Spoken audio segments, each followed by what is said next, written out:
Assalamualaikum warahmatullahi wabarakatuh.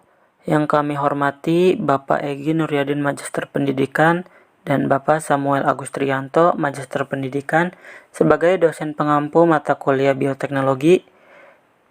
Dan tak lupa juga kepada rekan-rekan seperjuangan yang kami cintai dan kami banggakan. Di sini kami dari kelompok 8 akan membahas mengenai antibodi klon tunggal ataupun monoklonal.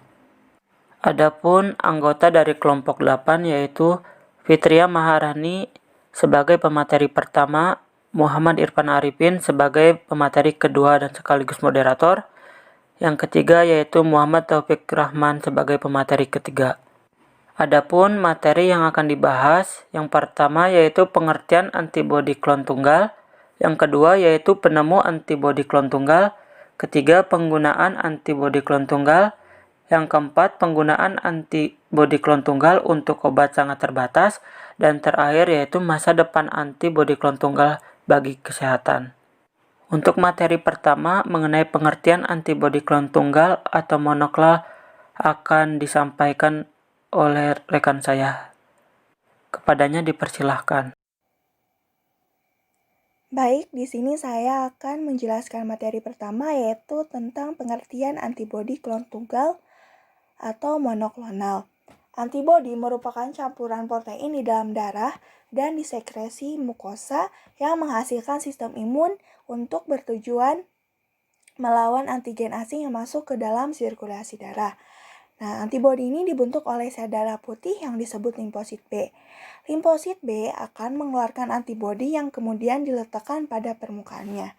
Setiap antibodi yang berbeda akan mengenali dan mengikat hanya satu antigen spesifik saja. Antigen merupakan suatu protein yang terdapat pada permukaan bakteri, virus, dan sel kanker. Nah, pengikatan antigen ini akan memicu multiplikasi sel B dan pelepasan antibodi. Yang selanjutnya yaitu struktur dasar antibodi. Nah, untuk strukturnya sendiri, antibodi ini memiliki struktur dasar, yakni molekul protein yang memiliki bentuk seperti huruf Y. Bisa dilihat ya contoh gambarnya.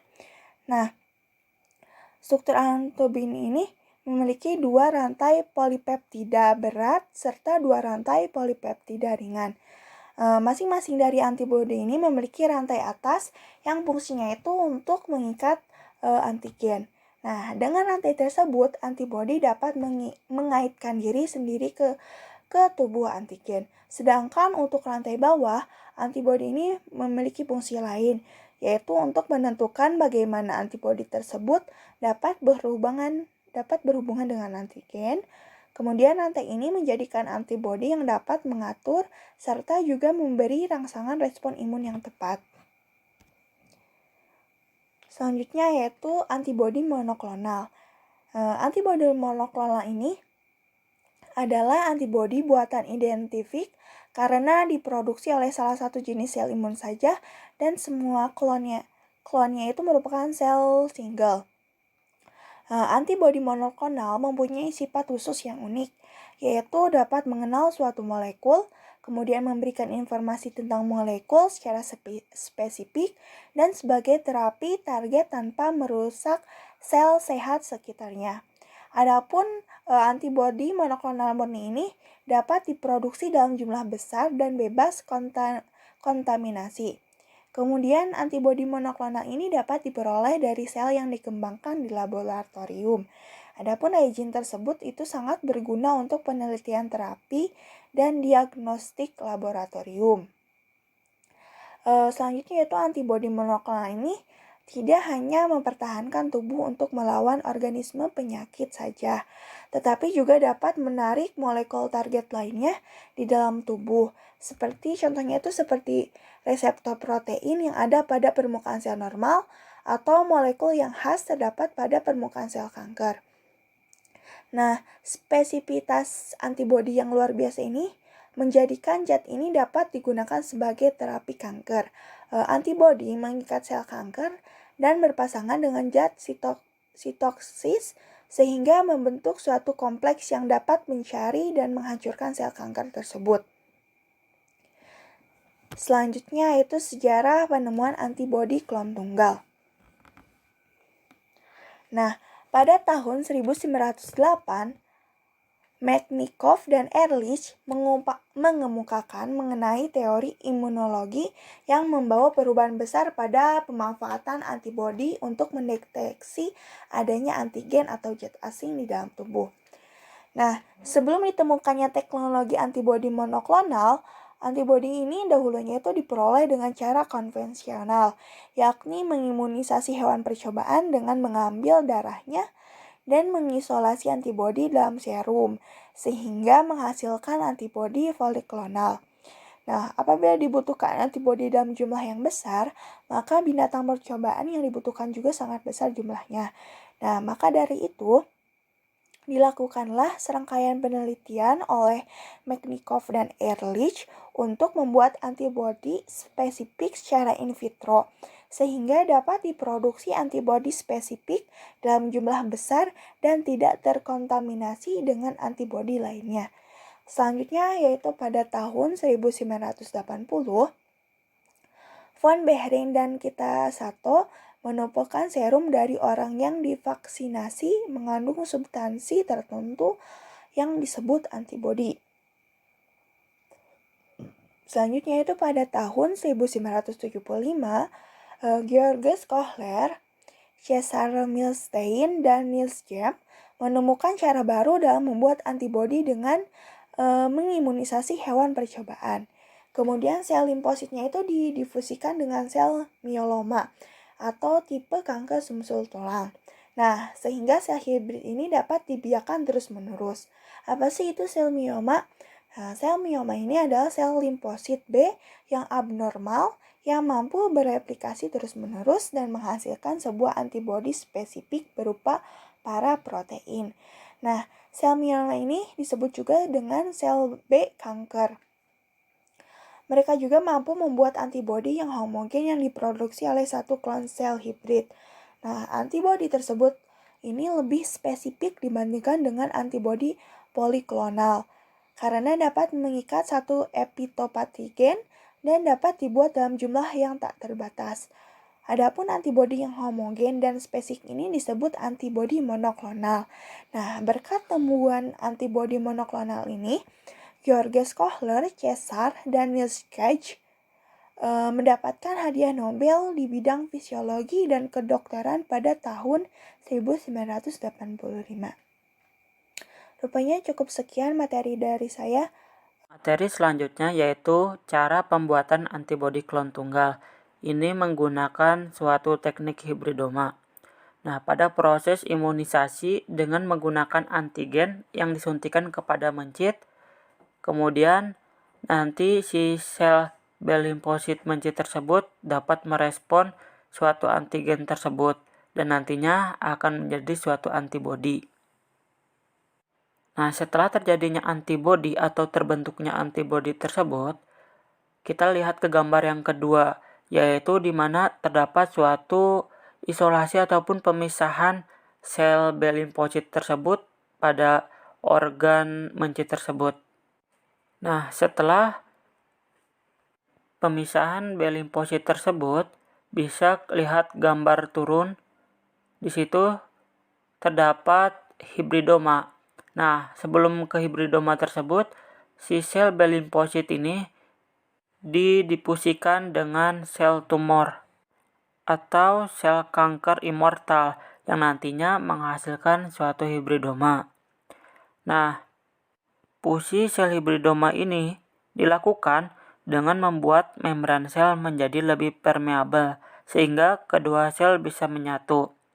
Setelah itu, sel hibridoma kemudian diklon pada kultur sel sehingga dihasilkan banyak sel yang memiliki antibodi tertentu. Sehingga ini dikenal dengan antibodi monoklonal yang biasa disimpan lama dalam keadaan dibekukan. Materi selanjutnya yaitu penggunaan antibodi klon tunggal. Yang pertama yaitu pada aplikasi terapi, yang kedua yaitu ada diagnosis, yang ketiga yaitu ada penelitian. Yang pertama yaitu pada aplikasi terapi. Penggunaan antibodi monoklonal atau MAB untuk secara khusus mengikat sel sasaran. Nah, ini memungkinkan pasien merangsang sistem kekebalan tubuh untuk menyerang sel-sel patogen. Sebagai contoh, MAB terapi dapat digunakan untuk menghancurkan tumor ganas sel dan mencegah pertumbuhan tumor dengan menghambat reseptor sel spesifik. Kedua yaitu mendiagnosis uji penggolongan darah, yang mana di sini terdapat penelitian yang bertujuan untuk mengetahui distribusi penyebaran golongan darah A, B, dan AB dan mengetahui kemungkinan hubungan antara golongan darah dengan kemunculan pola warna rambut pada kucing domestik di Indonesia.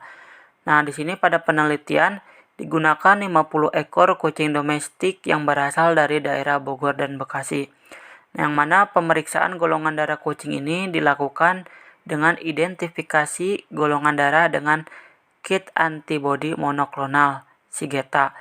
Nah, hasil penelitian ini menunjukkan bahwa semua kucing domestik yang diteliti bergolongan darah A dan tidak diperoleh tanda-tandanya dengan adanya hubungan antara golongan darah dengan warna rambut. Nah, dengan adanya penelitian tersebut dapat dihipotesiskan bahwa antibodi monoklonal tersebut mampu mengidentifikasi golongan darah. Selanjutnya yaitu uji kehamilan, yang mana uji kehamilan ini atau tes kehamilan ini bisa menggunakan tes metode direct agglutinasi latex, yang mana direct agglutinasi latex ini sangat cepat untuk mendeteksi suatu HCG tingkat 0,3 per ml ataupun lebih tinggi. Nantinya tes ini tuh menggunakan antibodi monoklonal terhadap HCG tersebut. Nah, adanya HCG dalam urin akan menghasilkan agglutinasi dari reagen latex dalam waktu 2 menit saja. Nah, adapun reagen dan bahan yang disediakan itu yang pertama latex reagen suspensi latex dilapisi anti HCG monoklonal yang mengandung 0,1% sodium azid. Yang kedua yaitu kontrol positif, yang ketiga kontrol negatif, keempat drop stirrer, yang lima slide dengan latar warna hitam. Nah, yang mana yang harus diperhatikan juga yaitu pada penyimpanan dan stabilitas. Nah, menyimpan reagen ditetapkan pada suhu 2-8 Celcius.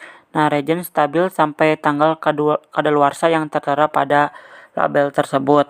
Kemudian pengumpulan spesimen, yang mana urin sampel harus dikumpulkan di tempat yang bersih, wadah kering, plastik atau kaca tanpa bahan pengawet. Nah, urin yang dikumpulkan sewaktu-waktu dapat digunakan. Namun, urin pertama pada pagi hari umumnya mengandung konsentrasi hormon tertinggi. Nah, sampel urin dapat didinginkan 2-8 Celcius dan disimpan hingga 72 jam sebelum pengujian. Nah, jika sampel didinginkan, maka sebelum pengujian harus disesuaikan dengan suhu kamar. Jika pada sampel urin terlihat adanya endapan, harus disaring, disentrifugasi atau dibiarkan mengendap dan aliquot yang jelas diperoleh untuk pengujian. Nah, setelah urin misal sudah diproses tersebut, maka terdapat prosedur uji kualitatif yang mana menggunakan drop stirrer. Tempatkan masing-masing satu tetes kontrol positif, kontrol negatif, dan sampel urin ke lingkaran slide dan kocok reagen suspensi latex, kemudian tambahkan masing-masing satu tetes suspensi ke kontrol positif, kontrol negatif, dan sampel urin. Kemudian aduk dengan pengaduk sampai campuran benar-benar tersebar di seluruh lingkaran selama 30 detik. Nah, goyangkan slide secara lembut selama 2 menit dan amati adanya agglutinasi. Nah, pengamatan dengan sumber cahaya yang dinyalakan langsung di atas slide untuk mempermudahkan pengamatan agglutinasi. Nah, bila dibiarkan terlalu lama, nantinya akan terjadi suatu pengeringan campuran sehingga dapat menyebabkan hasil yang salah dan tidak direkomendasikan menafsirkan hasil tes setelah 3 menit. Adapun hasilnya tuh nanti jika positif maka agglutinasi terjadi dalam 2 menit, jika negatif tidak ada agglutinasi terjadi dalam waktu 2 menit. Selanjutnya yaitu penggunaan pada penelitian, yang mana di sini ada ELISA dan RIA ataupun radioimmunoassay.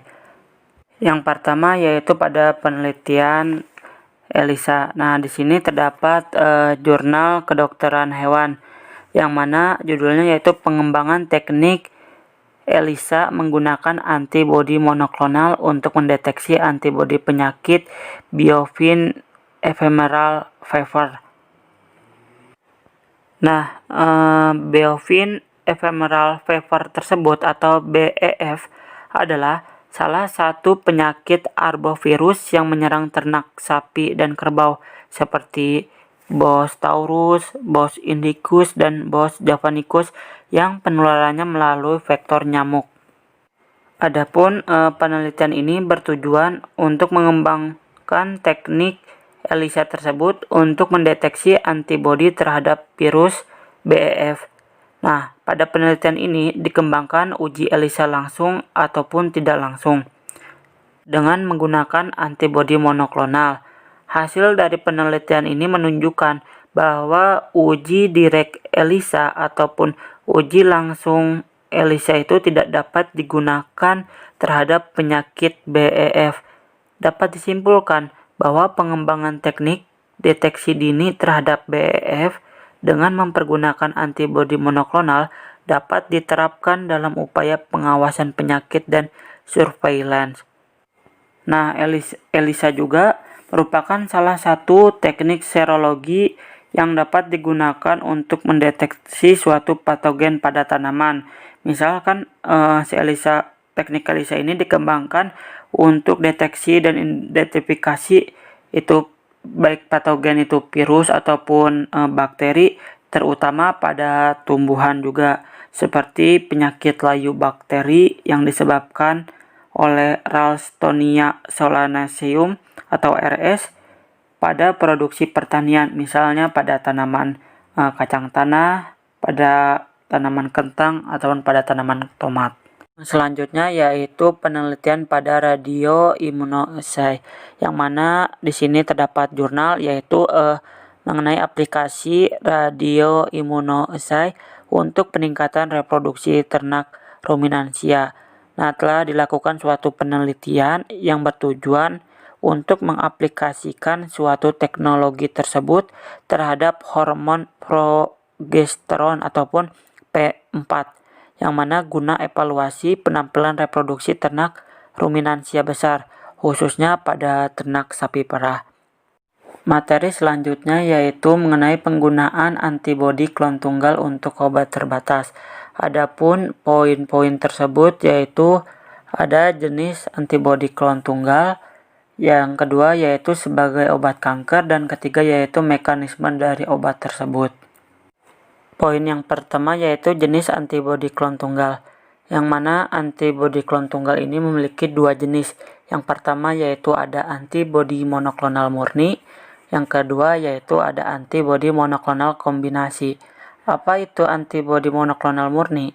Antibodi monoklonal murni adalah antibodi yang penggunaannya tanpa dikombinasikan dengan obat lain atau material radioaktif, yang mana antibodi murni ini mengikat pada antigen spesifik yang dimiliki sel-sel kanker dengan berbagai cara.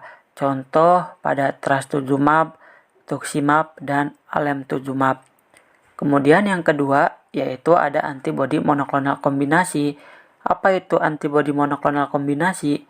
Yang mana monoklonal kombinasi ini merupakan dikombinasikan dengan berbagai jenis obat, toksin, dan materi-material radioaktif, yang mana obat ini juga hanya berperan sebagai pengantar saja, pengantar molekul obat langsung menuju sel kanker. Contoh pada libritumumab, liusetan, ataupun zepalin digunakan untuk terapi kanker B limfositis. Poin yang kedua yaitu sebagai obat kanker. Yang pertama bisa lihat di gambar, yaitu ada trastuzumab, obatnya yaitu Herceptin. Yang kedua yaitu ada pertuzumab, yaitu Perjeta. Yang ketiga yaitu ada nimotuzumab. Yang pertama yaitu ada trastuzumab. Trastuzumab merupakan antibodi monoklonal yang menghambat reseptor HER2 yaitu Human Epidermal Growth Factor Receptor pada kanker payudara. Contoh obat tersebut tadi disebutkan yaitu Herceptin. Adapun mekanisme kerja pada obat Herceptin bisa dilihat pada gambar di sebelah kanan. Di situ terdapat without Herceptin, gambaran without Herceptin. Nah, di situ tanpa adanya obat Herceptin, HER2 tersebut nantinya akan menstimulasi molekul yang memberi dia sinyal. Dalam artian dia dapat sinyal untuk memperluas sel kanker tersebut dengan cara melakukan suatu ikatan dengan reseptor lainnya. Nah, jika ia melakukan suatu ikatan pada reseptor lainnya tanpa adanya suatu pengganggu ataupun obat Herceptin tersebut, ia berhasil membuat sinyal tersebut dan nantinya akan mempercepat ataupun memperlebar sel kanker darah tersebut, sel kanker payudara tersebut kepada sel-sel normal pada tubuh. Nah, bisa dilihat juga pada with Herceptin jika si HER2 tersebut menggunakan Herceptin dalam artian obat, jika suatu HER2 tersebut melakukan suatu ikatan dengan reseptor lainnya nantinya akan membuat sinyal, tetapi jika menggunakan Herceptin tersebut maka akan memblok sinyal tersebut. Jadi gagal karena adanya suatu Herceptin tersebut ataupun antibodi monoklonal tersebut, sehingga antibodi monoklonal tersebut mengikat si HER2 tersebut. Nantinya HER2 tersebut akan musnah karena terpengaruhi ataupun fungsi dari antibodi monoklonal tersebut. Yang kedua yaitu ada pertuzumab. Nah, pertuzumab adalah antibodi monoklonal yang sedang diteliti untuk kanker payudara HER2 tahap awal dan tahap lanjut. Obat ini disebut HER2 dimerization inhibitor atau HDI yang berfungsi sebagai penghambat pemasangan reseptor HER2 dengan reseptor lainnya. Adapun mekanisme dari obat tersebut bisa dilihat di gambar 1, 2, 3, dan 4, yang mana pada gambar 1 tersebut ada yang dinamakan dengan dimerization, yang mana dimerization ini merupakan salah satu cara HER2 memberi sinyal dengan berpasangan dengan HER reseptor lainnya. Di sini berpasangan dengan HER3, yang mana dimerization ini sangatlah penting pada keluarga HER, karena dengan adanya dimerization, penggabungan HER2 dengan HER3 ataupun reseptor lainnya nantinya si HER2 tersebut akan memberikan sinyal kepada sel yang lainnya untuk berkembang dan membelah, sehingga si sel kanker tersebut dapat menyebar secara luas dan sangat cepat. Nah, bisa dilihat pada gambar 2 tersebut. Di situ juga dijelaskan bahwasanya HER2 tersebut mengalami dimerization dengan reseptor HER3 dan akan memberikan signal kepada sel-sel lainnya sehingga si sel kanker tersebut dapat secara luas menyebar. Kemudian pada gambar ketiga dijelaskan bahwasanya Perjeta dan Herceptin itu sama-sama bekerja sama untuk memblok signal HER2 sehingga tidak dapat membentuk dimerization. Karena seperti dijelaskan pada mekanisme obat Herceptin sebelumnya, jika reseptor HER2 itu menstimulus dengan reseptor lainnya, nantinya kan akan membuat signal. Tetapi jika ada Herceptin ataupun di sini dikombinasi dengan Perjeta, maka mampu memblok signal tersebut karena tidak akan terjadinya suatu dimerization. Nah, ketika si sinyal tersebut diblokkan ataupun dimatikan, maka pertumbuhan sel pada kanker pun terhambat. Seperti itu. Kemudian ada kombinasi pertuzumab dan trastuzumab, yang mana kombinasi pertuzumab dan trastuzumab ini dipercaya dapat saling melengkapi, yang mana keduanya tersebut menempel tadi pada reseptor HER2, tetapi pada bagian yang berbeda.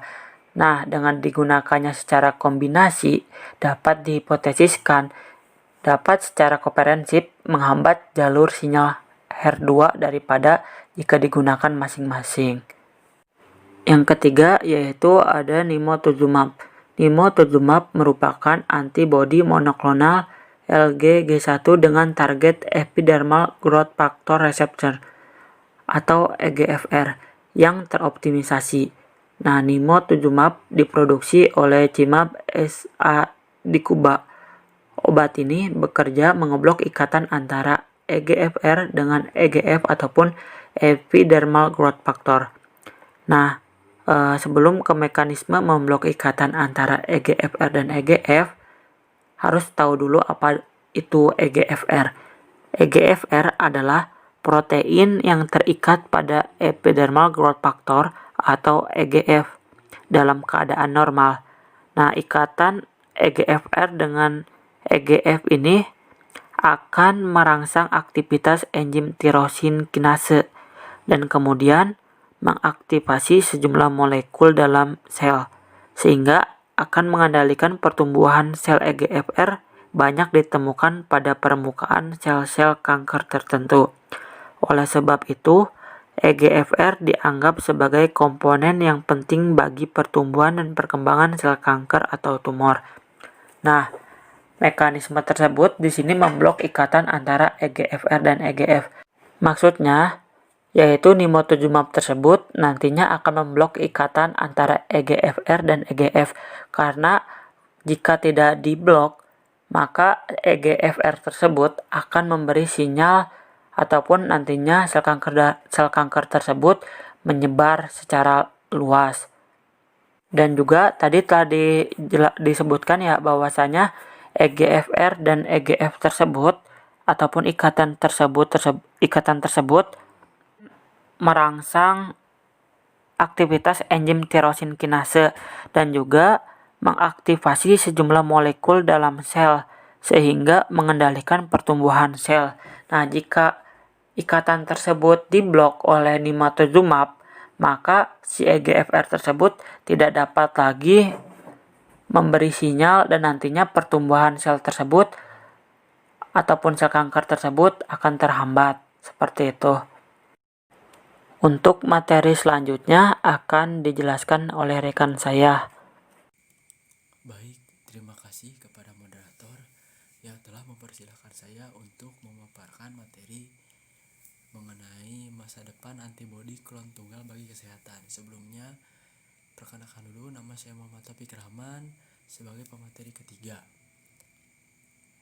Nah, untuk yang pertama dari masa depan antibodi klonal untuk kesehatan, ada yang pertama adalah diagnostik imaging. Diagnostik imaging ini adalah teknik dan proses pembuatan representasi visual bagian dalam tubuh untuk analisis klinis dan intervensi medis, serta representasi visual dan dari fungsi beberapa organ atau jaringan fisiologi. Pencitraan medis berupaya mengungkap struktur internal yang tersembunyi oleh kulit dan tulang, serta untuk mendiagnosis dan mengobati penyakit. Pencitraan medis juga membuat database anatomi dan fisiologi normal untuk memungkinkan identifikasi kelainan. Meskipun pencitraan organ dan jaringan yang diangkat dapat dilakukan karena alasan medis, prosedur semacam itu biasanya dianggap sebagai bagian dari patologi daripada pencitraan medis. Yang kedua, ada yang namanya diagnostik molekuler. Diagnostik molekuler ini adalah sekumpulan teknik yang digunakan untuk menganalisis penanda biologis dalam genom dari protom kode genetik individu dan bagaimana sel mereka mengekspresikan gen mereka sebagai protein.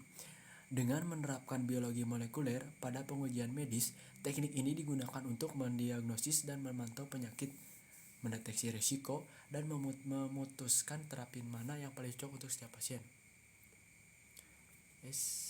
maaf sebelumnya. Nah, di sini ada beberapa mungkin ya antibodi kolon tunggal untuk masa depan antibodi kolon tunggal. Yang pertama ada radiomoterapi. Jadi radiomoterapi ini atau RIT melibatkan penggunaan antibodi murin yang terkonjugasi secara radioaktif melawan antigen seluler. Yang kedua ada terapi produk enzim yang diarahkan oleh antibodi. Nah, terapi produk enzim yang diarahkan oleh antibodi atau disingkat ADEFT melibatkan penerapan antibodi monoklonal terkait kanker yang dengan enzim pengaktif obat.